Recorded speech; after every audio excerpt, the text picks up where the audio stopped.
আপনি বলেছেন Facebook profile নিজের ছবি ব্যবহার করা ঠিক না, কিন্তু আপনার প্রোফাইল আপনার ছবি ব্যবহার করা এ নিয়ে মানুষ বিতর্ক তৈরি করছে। এ নিয়ে আপনার মতামত কি? একজন পিতার দুই সন্তান, পিতা তার বড় সন্তানের সাথে সম্পর্ক রাখে, টাকা পয়সা তার কাছ থেকে নেয়। ছোট সন্তান দিলে সেটা গ্রহণ করে না। এখন ছোট সন্তানের করণীয় কি? সামাজিক যোগাযোগের মাধ্যমে আমরা যে সকল ইমোজি ব্যবহার করে থাকি এগুলো জায়েজ আছে কিনা? কারণ ইমোজিতে চোখ বোঝাতে কালো ফোঁটা ও মুখ বোঝাতে কালো দাগ টানা রয়েছে।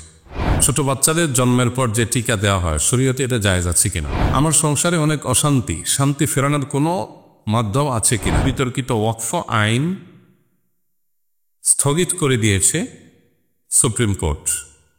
এ বিষয়ে আমাদের কি মন্তব্য করা উচিত? একজন ব্যক্তি আল্লাহর রাস্তায় শহীদ হলেন, কিন্তু এই ব্যক্তি বহু মানুষের হক নষ্ট করেছেন, তাহলে তিনি কি শহীদি মর্যাদা পাবেন? শুক্রবারের আমলসমূহ জানতে চাই যা আমি মৃত্যুর আগ পর্যন্ত পালন করতে পারব। আমার বাবা আমার স্বামীকে যৌতুক হিসাবে গরু কিনে দেন। সেই গরু বিক্রি করে আমার স্বামী আমার মহারণা পরিশোধ করেন। এটা জায়েজ হবে কিনা? বাবা মারা গেলে দাদার সম্পত্তিতে ওয়ারিশ কি নাতি পাবে? অনলাইনে ভিডিও ছেড়ে সেখান থেকে উপার্জিত অর্থ বক্ষণ করা ইসলামের দৃষ্টিকোণ থেকে হালাল কিনা? ব্রাহ্মণবাড়িয়ায় একটি মসজিদ ভেঙে দিয়েছে কিছু ভিন্ন আকীদার মানুষ। এই মসজিদ ভাঙাকে কিভাবে দেখছেন আপনি? পহেলা বৈশাখ ইসলামিকভাবে পালন করার সুযোগ আছে কিনা? আমার বাবা একজন মসজিদের ইমাম ছিলেন। বর্তমানে উনি প্যারালাইসিসের রোগী, ঠিকমতো বিছানা থেকে উঠতে পারেন না। বাবার অসুস্থতার কারণে আর লেখাপড়া করতে পারছি না, তাই একজনের মাধ্যমে আসন্না স্কিল ডেভেলপমেন্ট ইনস্টিটিউটের সন্ধান পেয়েছি। কিভাবে ভর্তি হব? কবরের পাশে দাঁড়িয়ে 41 দিন সূরা ইয়াসিন তেলাওয়াত করলে কবরের আযাব মাফ হয়ে যায় কিনা? আমি একজন ছাত্র, আমি ভালো একজন যুগশ্রেষ্ঠ আলিম হতে চাই। আমি আলিয়া মাদ্রাসায় আলিম প্রথম বর্ষ অধ্যয়নরত আছি। ভালো আলিম হওয়ার জন্য কোন কোন কিতাবাদি ভালো করে পড়তে হবে এবং কিভাবে নিজেকে এখন থেকেই গড়ে তুলতে হবে, এসব বিষয়ে কিছু নসিহত করলে আমার মতো যাদের স্বপ্ন ভালো আলেম হওয়া তাদের জন্য উপকার হবে। ঝগড়া মাঝে রাগের মাথায় আমি আমার স্ত্রীকে বলি, তোমাকে 1 তালাক দিলাম, 1 তালাক 2 তালাক 3 তালাক, তোমার সাথে আমি সংসার করব না। এখন আমরা দুজনে অনুতপ্ত। এখন শরীয়তের ভাষায় আমাদের কি করা উচিত?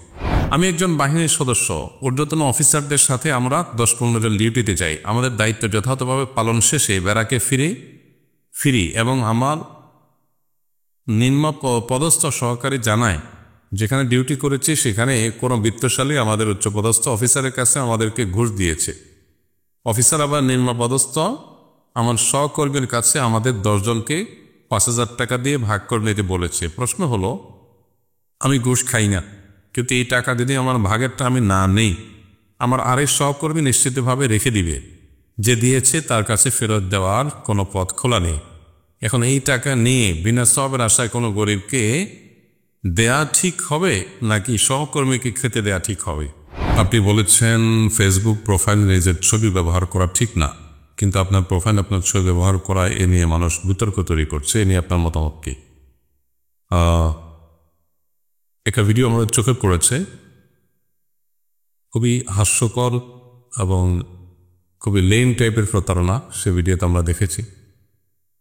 মূলত আলোচনা ছিল একজন মুসলিম নারী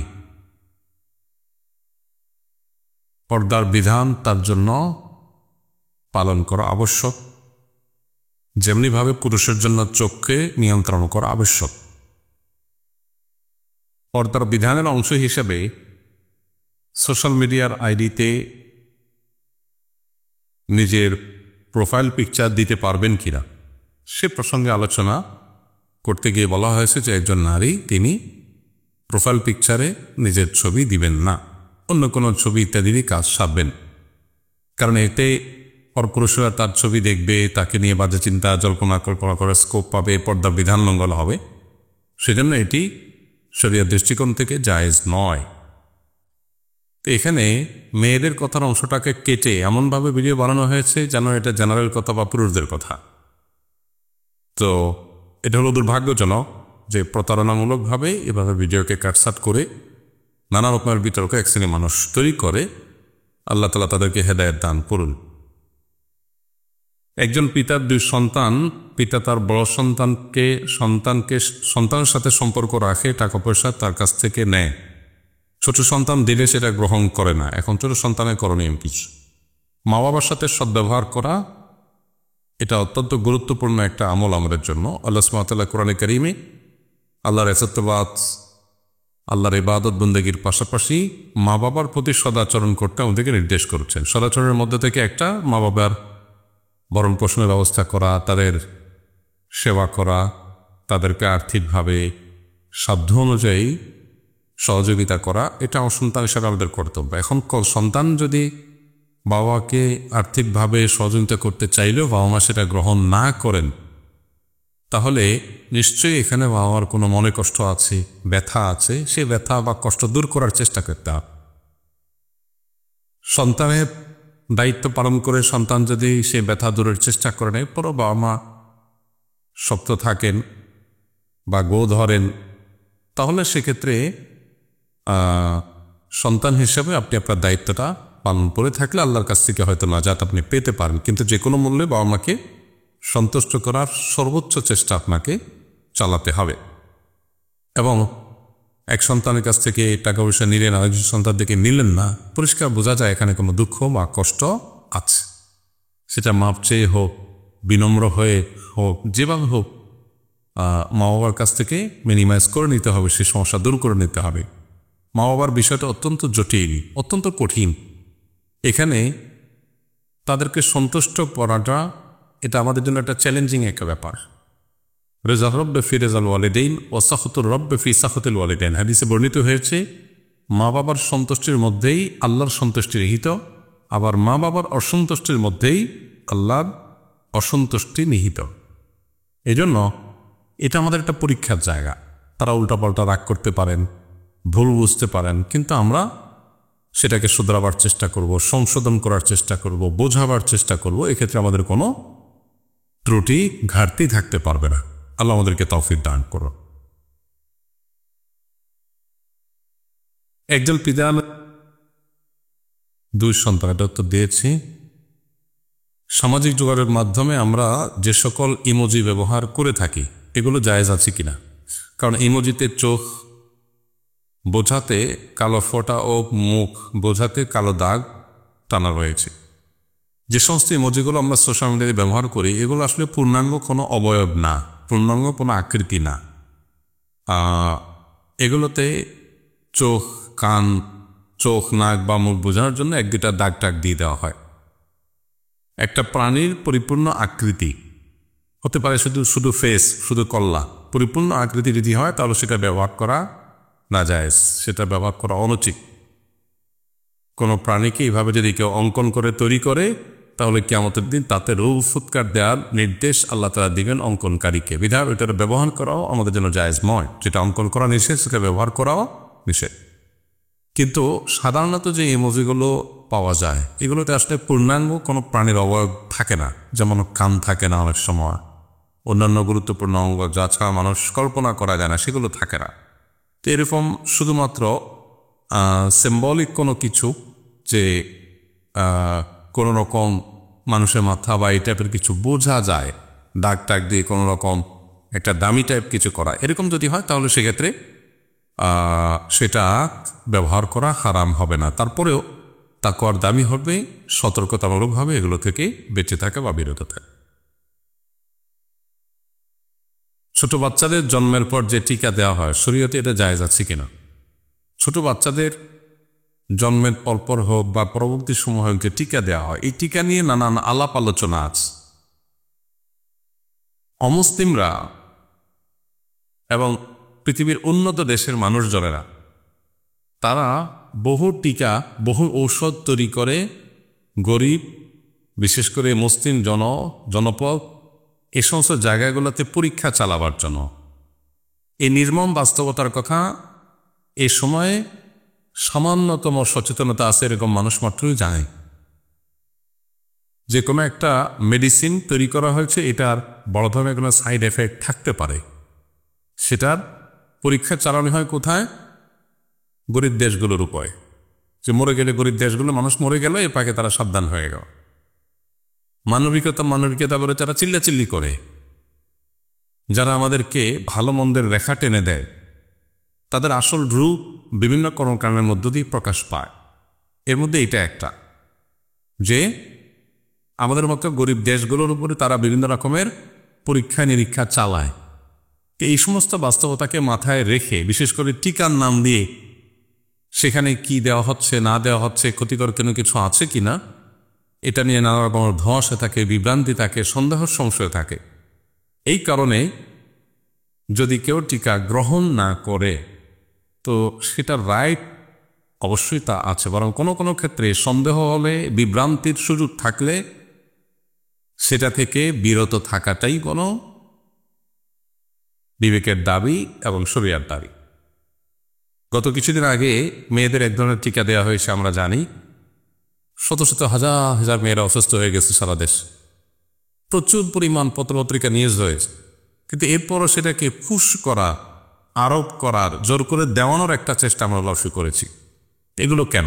এ বিষয়ে আমাদের সাবধানতা অবলম্বন করা দরকার।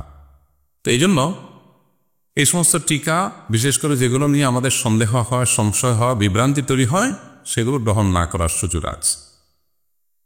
ভাই কাশি বেশি আসলে দূরে সরে গেলে ভালো হয়, এখানে আওয়াজের সমস্যা হচ্ছে। তো আমার সংসারে অনেক অশান্তি, শান্তি ফেরানোর কোনো মাধ্যম আছে কিনা? ভাই, সংসারে অশান্তি দূর করবার জন্য কাউন্সেলিংয়ের দরকার। স্বামী স্ত্রীর মধ্যে বা বউ শাশুড়ির মধ্যে কার সাথে কার অশান্তি হচ্ছে, এই বিষয়গুলো নিজেদের মধ্যে বোঝাপড়া বাড়ানোর জন্য, সমস্যাগুলো দূর করার জন্য নানাবিধ কাউন্সেলিংয়ের উদ্যোগ হওয়া উচিত। মধ্যস্থতাকারীদের মাধ্যমে সমাধান করার চেষ্টা করা উচিত। আমাদের দেশে এই সমাধানের পথটা খুব একটা নাই। আমরা নিজেদের মধ্যে ঝামেলা তৈরি হলে, সেটা তৃতীয় পক্ষ কারোর শরণাপন্ন হলে ঝামেলা বরং আরো বাড়ে। মূলত এই বিষয়ে যারা এক্সপার্ট আছেন, যারা মনোমালিন্য, দ্বন্দ্ব, কলহ এগুলো দূর করার জন্য অভিজ্ঞ, তাদের শরণাপন্ন হয়ে কাউন্সেলিং দরকার। আমরা আসুন্নাহ ফাউন্ডেশন থেকে ভাবছি যে আলেম ওলামা এবং যারা এক্সপার্ট আছে তাদেরকে কাউন্সেলিং শেখাবো, যাতে করে তারা পারিবারিক কলহ, দ্বন্দ্ব এগুলো মেটাবার এই কাজটা করতে পারেন ট্রেনিং নিয়ে। তো পারিবারিক দ্বন্দ্ব মেটাবার জন্য এ ধরনের কাউন্সেলিংয়ের শরণাপন্ন হতে পারেন। আমাদের ফাউন্ডেশনের অফিস টাইমে গেলে ওলামা ইকরাম আছেন, তারা কাউন্সেলিং কাজটা করেন। কারো প্রয়োজন হয় সে সার্ভিস দিতে পারেন। তবে সমস্যা এবং কলহের কারণ এগুলো যদি বিস্তারিত জানা যায়, তখন সেই হিসাবে পরামর্শ দেওয়াটা সহজ হয়। এখানে যেহেতু আমভাবে বলেছেন সংসারে অনেক অশান্তি, সেটা দূরের উপায় কি, তো এটা বলা কঠিন আসবে অশান্তি কোন ধরনের, তাহলে সে ধরনের পরামর্শ দেওয়া যাবে। তবে একটা কথা এখানে প্রসঙ্গত বলে রাখা যায়, সেটা হলো সেহের বা ব্ল্যাক ম্যাজিকের কারণে, জিনের উপদ্রবের কারণে ঘরে ঘরে এখন স্বামী স্ত্রীর মধ্যে দাম্পত্য কলহ বেড়েছে প্রচুর পরিমাণ। অনেক অশান্তি আছে, দাম্পত্য অশান্তি এবং দাম্পত্য কলহ, যেটার পেছনে মূল কারণ হলো সেহের। স্বামী স্ত্রী দুজনই ভালো, কোনো অসুবিধা নাই, সামান্য বিষয় নিয়ে তারা তাদের মধ্যে তুলকালাম হয়ে যায়, প্রচণ্ড রকমের যুদ্ধ শুরু হয়ে যায়, ঝামেলা শুরু হয়ে যায়। তো এই যে সমস্যাগুলো, এই সমস্যাগুলো তৈরির পেছনে অনেক বড় ভূমিকা থাকে সেহেরের, ব্ল্যাক ম্যাজিকেরই। যদি ঠিকমতো রুকিয়া করা হয়, জাফুক করা হয় শরীর সম্মত উপায়ে, তাহলে এটা সমাধান হয়। তো এই জন্য এই ধরনের সমস্যা, এরকম কোনো স্পিরিচুয়াল সমস্যা আছে কিনা সেটা বের করা দরকার। এটার জন্য কোনো রাখি দিয়ে রুকিয়া করা যেতে পারে। পাশাপাশি একজন মানুষ তার ঈমান ঠিক রাখতে প্রতিদিন কি কি আমল করা উচিত জানতে চাই।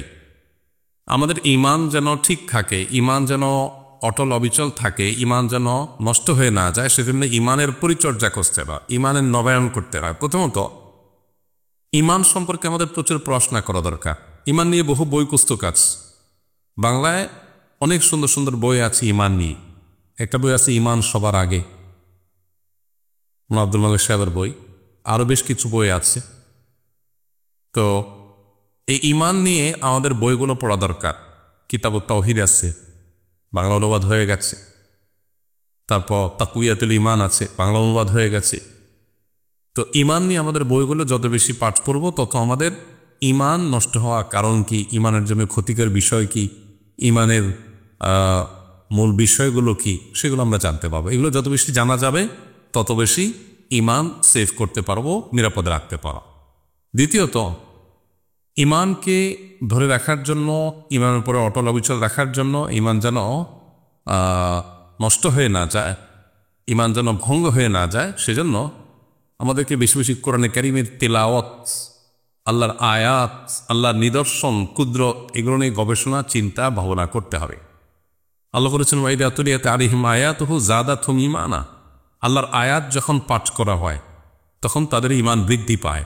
এজন্য কোরআনে কারীমের আয়াত তেলাওয়াত করার অর্থ সহকারে বোঝা, আল্লাহর কুদরতগুলো নিয়ে চিন্তা গবেষণা করা, এগুলো মানুষের ঈমান বৃদ্ধিতে সহায়ক হয়। পাশাপাশি ঈমান সংরক্ষিত রাখার জন্য কিছু দোয়া নবীজি শিখাইছেন, যেমন রব্বানা লা তুযিগ কুলুবানা বা'দা ইয হাদাইতানা ওয়া হাব লানা মিন লাদুনকা রাহমা ইন্নাকা আনতাল ওয়াহ্হাব। এটি কোরআন কারীমের একটা দোয়া, যার অর্থ হলো, হে আমাদের রব, আমাদেরকে আপনি হেদায়েত দেওয়ার পর অন্তরগুলোকে আর বক্র করে দিবেন না, বিভ্রান্ত করে দিবেন না। আপনি সবকিছু দানশীল, সবকিছু দান করে থাকেন। তো এখানে ঈমান যেটা আপনি দিয়েছেন আল্লাহ, আর আমি যেন বেঈমান হয়ে না যাই, আমি না পথচ্যুত হয়ে না যায়, এই জন্য আল্লাহর কাছে দোয়া করা হয়েছে। এটা গুরুত্বপূর্ণ একটা বিষয়।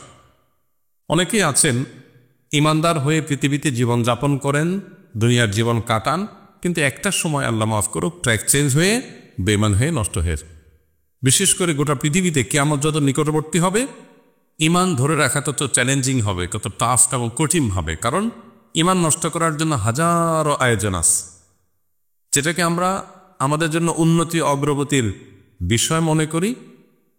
তার অনেক কিছুই আছে যেগুলো আমাদের ঈমান হরণকারী বিষয়, মূলত শয়তান দূরবর্তী প্ল্যানের অংশ।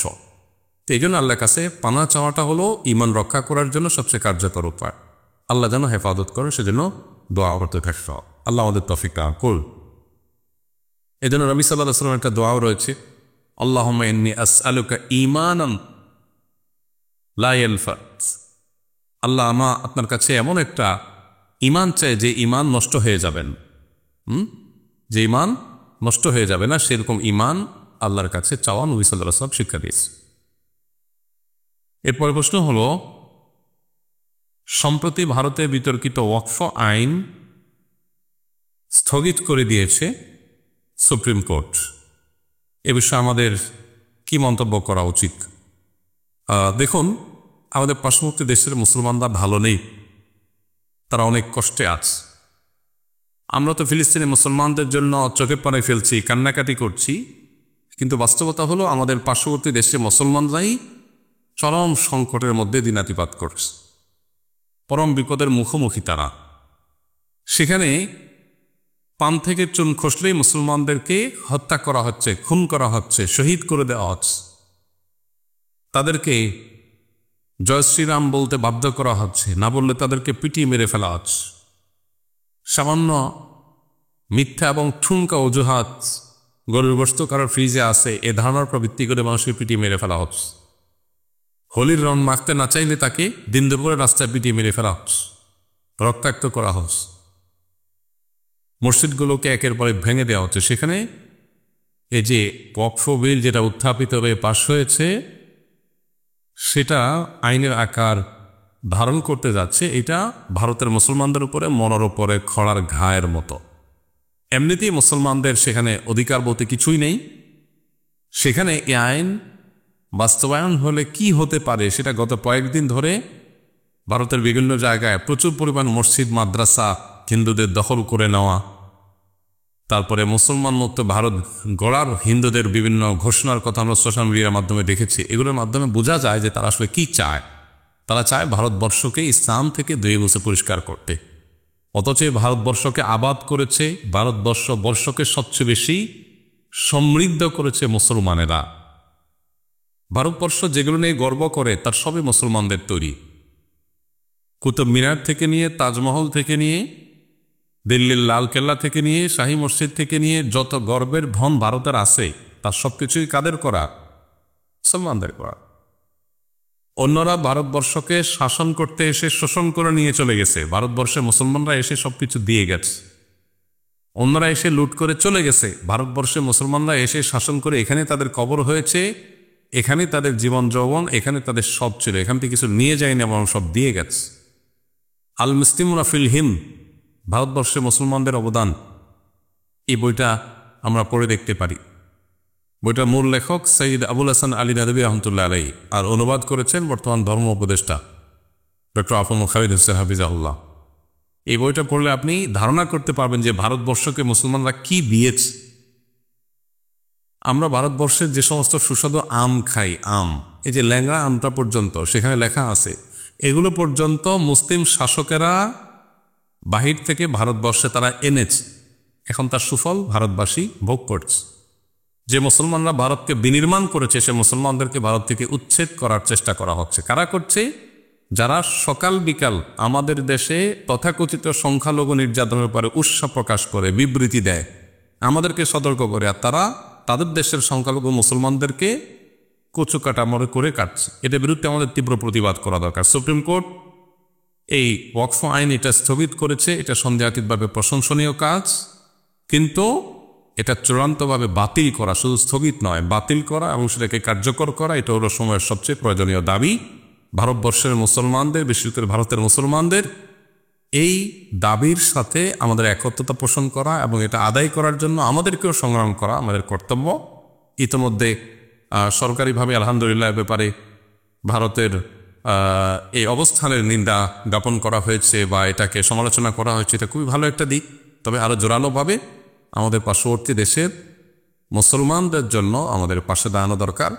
যারা আমাদের দেশের সংখ্যালঘুদের বিষয়ে আমাদেরকে নসিহত করে, যদিও আমাদের দেশের সংখ্যালঘু অনেক ভালো আছে, তারা তাদের দেশের সংখ্যালঘুদের উপর যে নির্যাতন করছে তাদের কোনো মুখে আমাদেরকে নসিহত করার কোনো অধিকার নাই।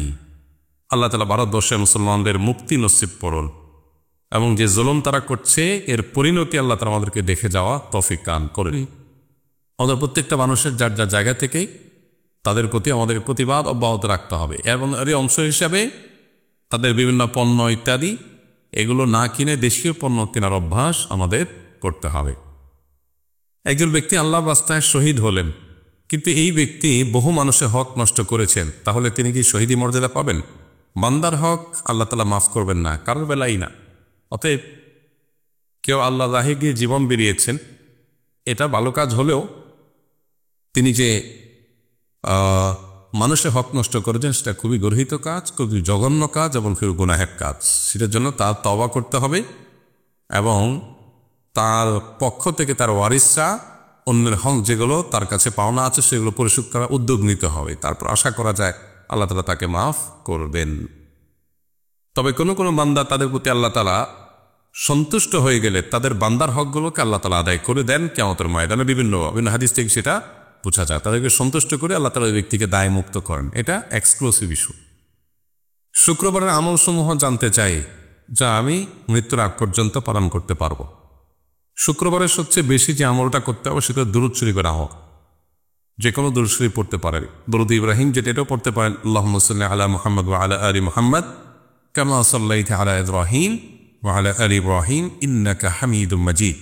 আল্লাহুম্মা বারিক আলা মুহাম্মদ ওয়া আলা আলি মুহাম্মদ কামা বারাকতা আলা ইব্রাহিম ওয়া আলা আলি ইব্রাহিম ইন্নাকা হামিদুম মাজিদ। এভাবে যে কোনো দুরূদ আপনি পড়তে পারেন। এটা কখন পড়বো আমরা? বৃহস্পতিবার সন্ধ্যা থেকে সূর্য ডোবার পরপর শুক্রবার শুরু হয়, এটা চলতে থাকবে শুক্রবার সূর্য ডোবার আগ পর্যন্ত। নবী করিম সাল্লাল্লাহু আলাইহি ওয়াসাল্লাম বলেছেন, আকফিরু আলাইয়া মিনাস সালাতি মিন ইয়াউমিল জুমআতি ওয়া লাইলাতিল জুমআ ফা ইন্না সালাতাকুম মা'রুদাতুন আলাইহি। তোমরা আমার প্রতি জুমা রাতে অর্থাৎ শুক্রবার রাত, তার মানে বৃহস্পতিবার দিবাগত রাত, কারণ হিজরি বর্ষ অনুযায়ী চন্দ্র বর্ষ অনুযায়ী রাত আগে আসে, এই রাতে এবং শুক্রবার দিনে আমার প্রতি বেশি বেশি দুরূদ পাঠ করবে, কারণ তোমরা যে দুরূদ পাঠ করো ফেরেশতাদের মাধ্যমে সেটা আমার কাছে পেশ করা হয়। এটা নবীজি বলেছে। এটা হলো সবচেয়ে বেশি আমল, দুরূদ বেশি বেশি করে পাঠ করা। কোনো সংখ্যা ঠিক নেই, যত বেশি সম্ভব পাঠ করা। নম্বর 2, সূরা কাহফ তেলাওয়াত করা। যে ব্যক্তি জুমার দিন সূরা কাহফ তেলাওয়াত করবে দিনে বা রাতে, এটি কিয়ামতের দিন তার জন্য নূর বা আলো হয়ে আবির্ভূত হবে অন্ধকারের সময়। তৃতীয়ত, জুমার দিনের সবচেয়ে বড় এবং প্রধান আমল হলো জুমার নামাজ পড়া। সেটার জন্য আগে আগে চলে আসা মসজিদে। যেই যত আগে আসবে সে তত বেশি সওয়াবের ভাগীদার হবে। অতএব যত আগে আসা যাবে জুমার দিন তত বেশি এটা আমাদের জন্য ফজিলতপূর্ণ হবে। এর বাইরে জুমার দিন উত্তম রূপে গোসল করা, সুন্দর পোশাক পরা, সুগন্ধি পরা ব্যবহার করা, মেসওয়াক করা, হ্যাঁ, মসজিদে আগে আগে আসা, পাশাপাশি জুমার দিন ফজর নামাজটা জামাতের সাথে পড়া, এগুলো সবগুলো জুমার দিনের বিশেষ গুরুত্বপূর্ণ আমল। আমার বাবা আমার স্বামীকে যৌতুক হিসাবে গরু কিনে দেন, সেই গরু বিক্রি করে আমার স্বামী আমার মহারণা পরিশোধ করেন, এটা জায়েজ হবে কিনা? এটা তো বড় ধরনের ছিটারি দেখা যাচ্ছে। শ্বশুরের কাছ থেকে যৌতুক নিয়ে ওইটা দিয়ে যদি স্ত্রীর মহল পরিশোধ করা হয়, তাহলে এটা তো কই তেল দিয়ে কই বাঁচার মতো হয়ে গেল। হ্যাঁ, এখানে মোহর যেটা ধার্য করা হয়েছে, সেই ধার্যকৃত মোহর যদি পরিশোধ করেন স্ত্রীকে, মোহর পরিশোধ হয়ে যাবে। কিন্তু স্বামী শ্বশুরের কাছ থেকে যে যৌতুক নিয়েছেন, গরু নেই, টাকা নেই, পয়সা নেই, সেটা তো হারাম। বিদায় স্ত্রীর মোহর পরিশোধ হয়ে গেলেও স্বামীর ওই শ্বশুরের কাছ থেকে নেওয়া যে যৌতুক, সেটা ঠিকই তাকে আদায় করতে হবে।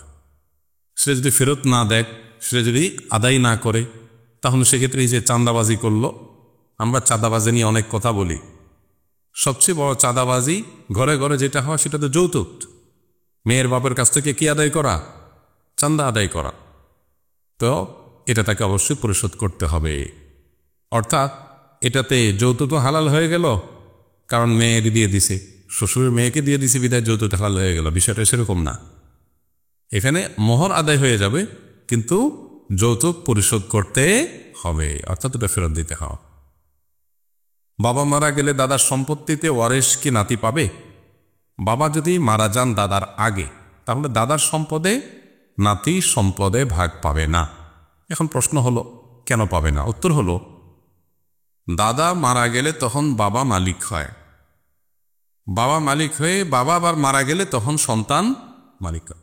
মারা যাওয়ার আগ পর্যন্ত ওয়ারিসরা কখনো মালিক হয় না। মানুষ যতদিন জীবিত থাকে ততদিন সম্পদ তার নিজের, কোনো ওয়ারিসের না। সে চাইলে ভোগ করবে, দান করবে, খরচ করবে, যা খুশি তা করবে।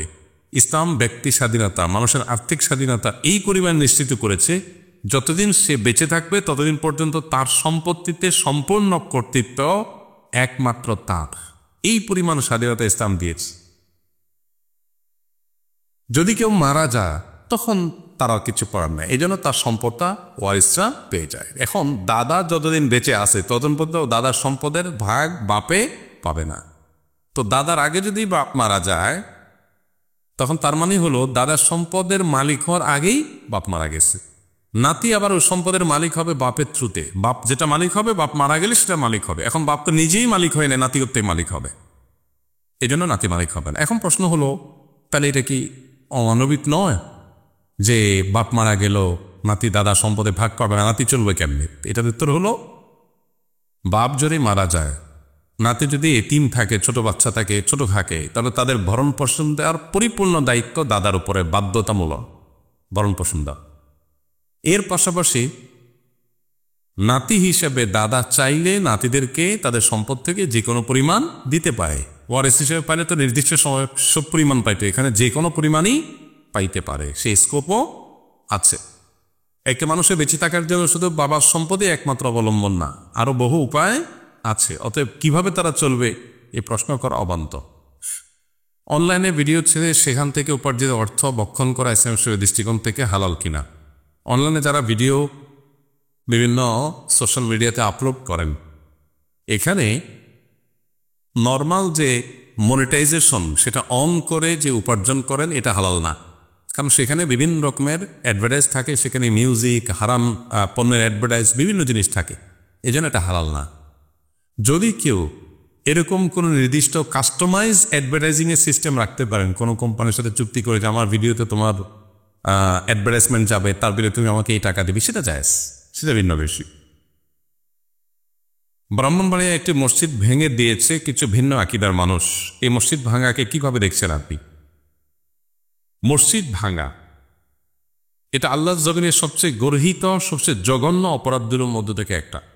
কোনো যুক্তিতে, কোনো অজুহাতে, কোনো কারণ দেখিয়ে মসজিদ ভাঙার কোনো সুযোগ, কোনো অধিকার কারো নাই। আমরা যখন ভারতে মুসলমানদের মসজিদ ভাঙা নিয়ে প্রতিবাদ করছি, তখন যদি আমাদের দেশে মসজিদ ভাঙে, এটা হবে আমাদের জন্য সবচেয়ে লজ্জাজনক কথা।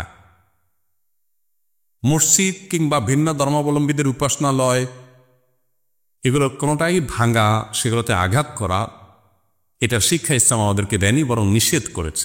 আপনারা অনেকে জানেন নবী করিম সাল্লাল্লাহু আলাইহি সাল্লাম জেহাদের ময়দানে পর্যন্ত অন্য ধর্মাবলম্বীদের উপাসনালয় পর্যন্ত তিনি আঘাত করতেন না, বরং ইসলামে পরিষ্কারভাবে নিষেধাজ্ঞা রয়েছে অন্য ধর্মাবলম্বীদের উপাসনালয়গুলোকে আঘাত করার ব্যাপারে।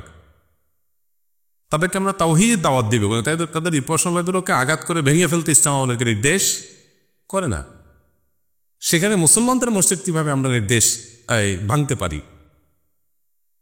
কেউ যদি কোনো ভুল করে, কোনো বাড়াবাড়ি করে, তার প্রতিকারের আপনি বহু পথ অবলম্বন করতে পারেন। তারপরে আল্লাহর ঘরে আঘাত করতে পারেন না, আল্লাহর ঘর তো আল্লাহর ঘর। কেউ যদি কোনো মসজিদ আল্লাহর ঘরের জন্য জমি ওয়াকফ করে থাকে, দান করে দিয়ে থাকে, তখন সেটা আল্লাহর ঘর হয়ে যায়, এটা মালিক আল্লাহ। ওইটাতে আঘাত করা এটা শরিয়াতে সবসময় নিন্দনীয়। এই জন্য কোনো যুক্তিতেই মসজিদে আঘাত করা জায়েজ নয়। আমরা নবী সাল্লাল্লাহু আলাইহি সাল্লামের সিরাতের কথা জানি। কেউ যদি কোনো উপাসনালয়ে, কোনো গির্জা প্যাগোডাতে আশ্রয় নেয়, তাকে নবী সাল্লাল্লাহু আলাইহি সাল্লাম ইবাদতরত অবস্থায় থাকে, তাকে হত্যা করতে নবী সাল্লাল্লাহু আলাইহি সাল্লাম নিষেধ করেছে।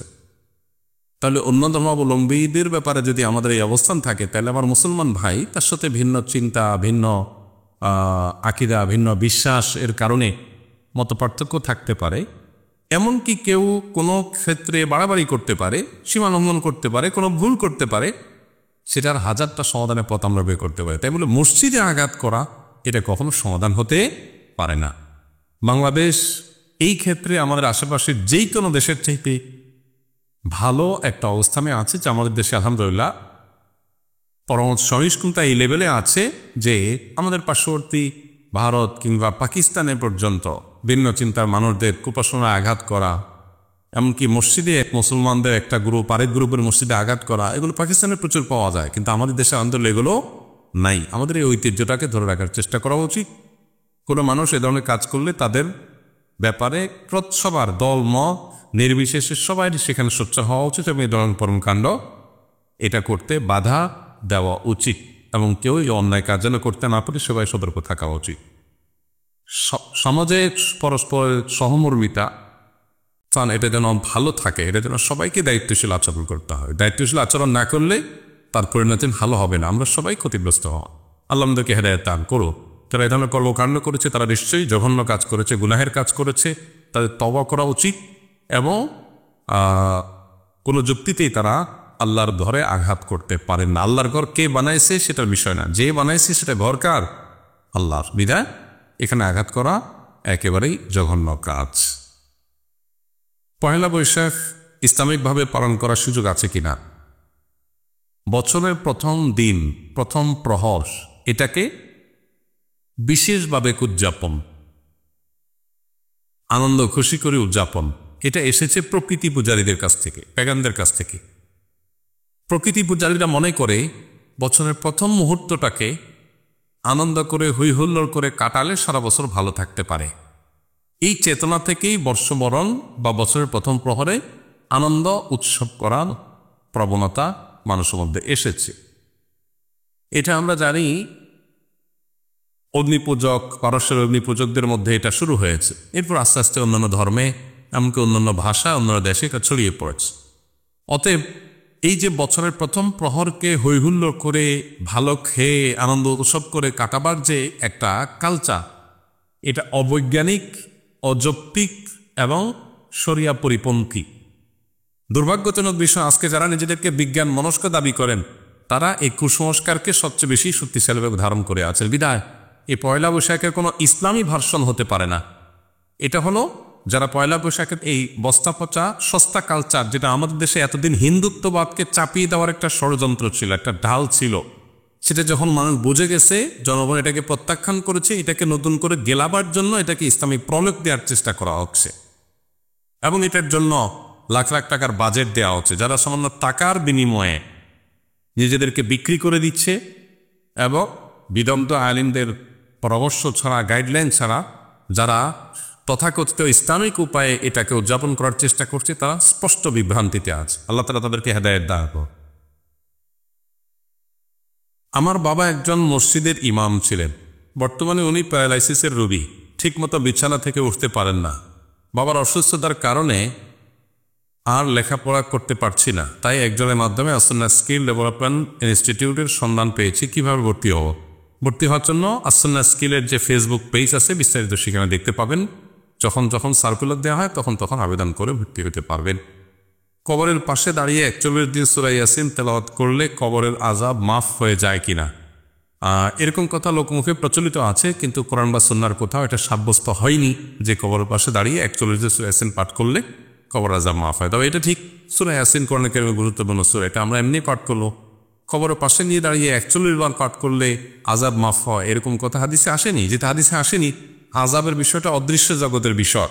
আমি কিভাবে নিশ্চিত হলাম যে আযাব মাফ হয়? সম্পূর্ণ মন গড়া এবং ভিত্তিহীন একটা বিশ্বাস। এটি সন্দেহাতীতভাবে আমরা কোরআনে কারীমের তেলাওয়াত করব, সূরা ইয়াসিন অন্য সূরা তেলাওয়াত করব, মুর্দার পক্ষ থেকে তেলাওয়াত করে তার সওয়াব পৌঁছানোর জন্য চেষ্টা করব, কিন্তু কবরে গিয়ে এই সংখ্যক করে এটা পড়লে আর আযাব হয় না, এই কথা কোনো বিশুদ্ধ হাদিস দ্বারা প্রমাণিত নয়।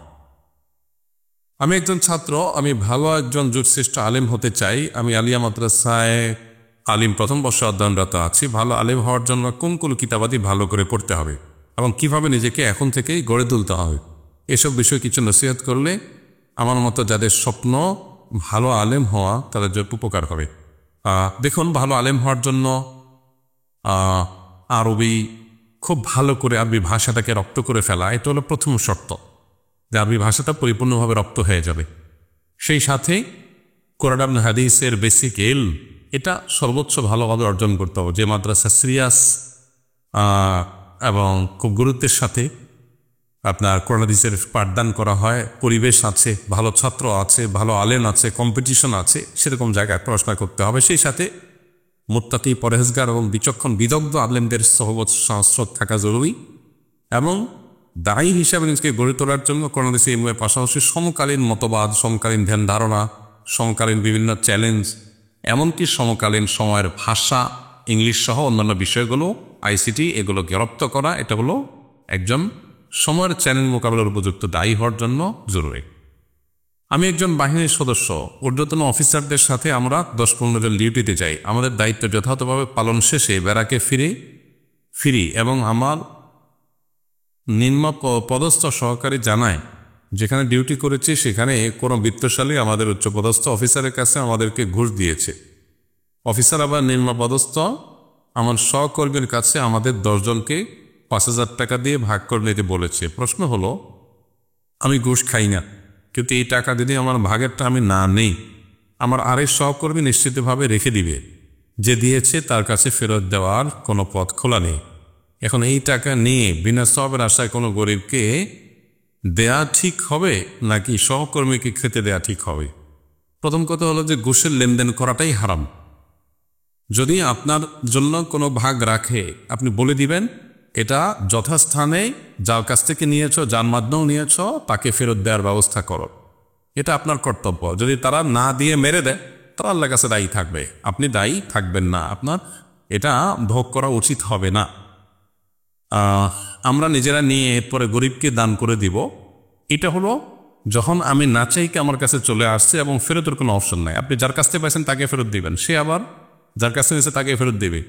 খুব বেশি দূরে না তো, 2-3টা হাত মাত্র বদল হয়েছে, বিধায় এটা চাইলে ফেরত দেওয়া সম্ভব, বিধায় সে উদ্যোগ আপনাকে নিতে হয়। যদি আপনি না চাইতে আপনার কাছে চলে আসছে এবং ফেরত দেওয়ার কোনো অপশন নাই, ফেরত দিতে গেলে ঝামেলা তৈরি হবে, তাহলে আপনি নিয়ে কোনো গরিবদেরকে দান করে দিবেন। ঝগড়া মাঝে রাগের মাথায় আমি আমার স্ত্রীকে বলি, তোমাকে 1 তালাক দিলাম, 1 তালাক, 2 তালাক, 3 তালাক, তোমার সাথে আমি সংসার করব না। এখন আমরা দুজনে অনুতপ্ত, এখন শরীয়তের ভাষা আমাদের কি করা উচিত? ভাই, তালাকের মাসকালার জবাবের জন্য ভালো কোনো মাদ্রাসায় চলে যাবেন। এখানে দারুন নাজাত মাদ্রাসা আছে, তারপরে মাদারনগর মাদ্রাসা আছে। ভালো কোনো মাদ্রাসায় গিয়ে ফতোয়া গিয়ে বিস্তারিত জানবে। তালাক এমন একটা জিনিস, এটা দিয়ে ফেললে হয়ে যায়, এরপরে অনুতপ্ত হয়ে আফসোস করে আর লাভ নেই। বিশেষ করে যদি আপনি সর্বোচ্চ 3টা তালাকই দিয়ে শেষ করে ফেলেন, তাহলে আর আসলে আফসোস করে লাভ নেই। তারপরেও এগুলোর উত্তর ডিটেল জানার জন্য কোনো ফতোয়া বিভাগে যাবে না। এভাবে সংক্ষিপ্ত প্রশ্নোত্তর ভাষণে তালাকের উত্তর দেওয়া হয় না। জাযাকুমুল্লাহ খাইর।